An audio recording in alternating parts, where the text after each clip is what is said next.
Kannur baby memorial hospital emergency വിഭാഗത്തിന്റെയും critical care വിഭാഗത്തിന്റെയും നേതൃത്വത്തിൽ എമർജൻസി മാസ്റ്റർ ക്ലാസ് 2.0 CME സംഘടിപ്പിച്ചു. അടിയന്തര വൈദ്യശാസ്ത്രത്തിലെ പുതിയ അറിവുകളും കഴിവുകളും വികസിപ്പിക്കുന്നതിനായി കേരളത്തിലെ വിവിധ ജില്ലകളിൽ നിന്നുള്ള ഡോക്ടർമാർ പരിശീലന പരിപാടിയിൽ പങ്കെടുത്തു.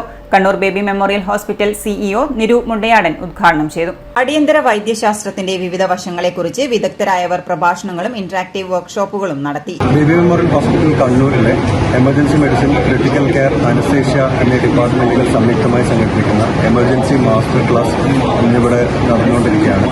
കണ്ണൂരിന്റെയും മലബാറിലെ നോർത്ത് മലബാറിലെ പല ഭാഗങ്ങളിൽ നിന്നുള്ള ജൂനിയർ ഡോക്ടേഴ്സ്, മെഡിക്കൽ ഓഫീസേഴ്സ് എന്നിവർക്കുള്ള എമർജൻസി പ്രൊസീജിയേഴ്സ് അഥവാ നമ്മുടെ ദൈനംദിന ജീവിതത്തിൽ കണ്ടുകൊണ്ടിരിക്കുന്ന കുറച്ച് സങ്കീർണമായ പ്രൊസീജിയേഴ്സ് അല്ലെങ്കിൽ നമ്മൾ പേഷ്യന്റിലേക്ക് ചെയ്യുന്ന പ്രധാനപ്പെട്ട ചില എമർജൻസി മെഡിസിൻ കാഷ്വാലിറ്റിയിലോ അല്ലെങ്കിൽ ICUലോ അല്ലെങ്കിൽ വാർഡിലോ ചെയ്യുന്ന പ്രൊസീജിയേഴ്സിൽ നമ്മൾ പെരിഫറിയിലുള്ള ഡോക്ടേഴ്സിനെ കുറച്ചും കൂടി നല്ല രീതിയിൽ പഠിപ്പിക്കുക അല്ലെങ്കിൽ കുറച്ചും കൂടെ നല്ല രീതിയിൽ ട്രെയിനിങ് കൊടുക്കുക എന്നുള്ള ഉദ്ദേശത്തോടുകൂടി നമ്മൾ സംഘടിപ്പിക്കുന്ന മാസ്റ്റർ ക്ലാസ് സീരീസാണ് എമർജൻസി മാസ്റ്റർ ക്ലാസ്. അതിൻ്റെ രണ്ടാം ഘട്ടം ഇന്നിവിടെ നടക്കുകയാണ്.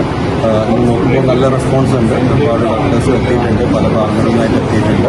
ചടങ്ങിൽ എമർജൻസി മാസ്റ്റർ ക്ലാസ് 2.0 ഓർഗനൈസിംഗ് ചെയർമാനും ബേബി മെമ്മോറിയൽ ഹോസ്പിറ്റൽ എമർജൻസി വിഭാഗം chief doctor Fabith Moideen, organising സെക്രട്ടറിയും കൺസൾട്ടന്റുമായ ഡോക്ടർ നിതിൻ അക്കൽ, ഓർഗനൈസിംഗ് കൺവീനറും ക്രിട്ടിക്കൽ കെയർ വിഭാഗം ചീഫുമായ doctor Rayees AK, anaesthesiology chief doctor Muhammad Abdul Nasser, hospital AGM Manoj GM, PRP Unnithan, deputy chief nursing officer Manju Joseph എന്നിവർ പങ്കെടുത്തു. ഇന്റൻസീവ് കെയർ വിഭാഗം സംയുക്തമായി മലബാറിലെ ജൂനിയർ ഡോക്ടേഴ്സിന് വേണ്ടി നടത്തുന്ന പ്രായോഗിക പരിശീലന ക്ലാസ്സാണ് മാസ്റ്റർ ക്ലാസ് 2. ഇത്തരം ക്ലാസ്സുകൾ കൊണ്ട് ഉദ്ദേശിക്കുന്നത് ഇവിടുത്തെ ജൂനിയർ ഡോക്ടർമാർക്ക് രോഗികളെ അത്യാഹിത വിഭാഗത്തിലും ഇൻറ്റൻസീവ് കെയറിലും പ്രാഥമിക പരിചരണം നൽകുക എന്ന ഉദ്ദേശത്തെയാണ്. ഏതാണ്ട് 60-ലധികം ഡോക്ടർമാർ ഈ ശില്പശാലയിൽ പങ്കെടുക്കുന്നുണ്ട്. വളരെ ഉപകാരപ്രദമായ ഇത്തരം ശില്പശാലകളും തുടർ വിദ്യാഭ്യാസ പരിപാടികളും ഇനിയും ബേബി മെമ്മോറിയൽ ഹോസ്പിറ്റൽ സംഘടിപ്പിക്കും. ഇത് ഡോക്ടർമാരോടും ഈ സമൂഹത്തോടുമുള്ള പ്രതിബദ്ധതയുടെ ഭാഗമായിട്ടാണ്.